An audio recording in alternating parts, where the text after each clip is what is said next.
Cairo after militants massacred 305 people at a packed mosque on Friday in a stunning assault on a sacred place, President Abdel Fattah el-Sisi responded as he knows best.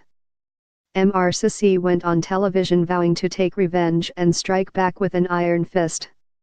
Moments later, Egyptian warplanes swooped over the vast deserts of the Sinai Peninsula, dropping bombs that pulverized vehicles used in the assault. Soldiers fanned out across the area.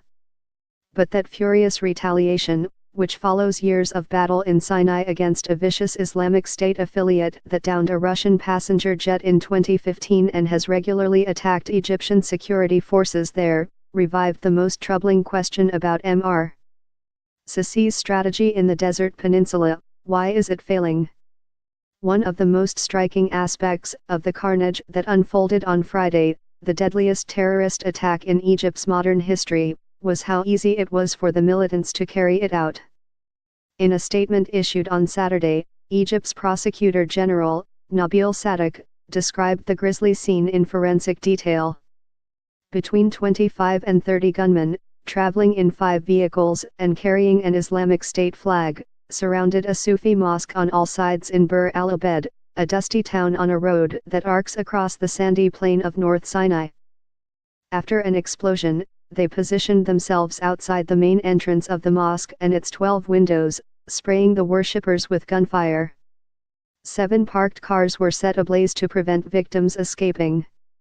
Among the dead were 27 children. For Sinai residents, the attack deepened an abiding sense of dread about life in a part of Egypt where many feel trapped between barbarous militants and a heartless military.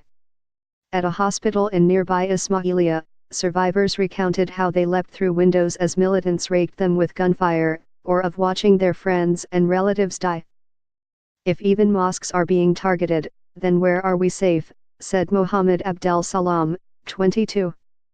For Sinai experts, the assault sharpened scrutiny of Egypt's counterinsurgency tactics against a dogged Islamist insurgency that has surged in strength since 2013, after Mr.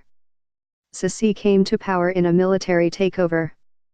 They paint a picture of a stubbornly outmoded approach that is unsuited to the fight, and that perpetuates the mistakes of successive Egyptian leaders. For decades Egypt has seen Sinai through a military prism, taking an aggressive approach to an alienated local population.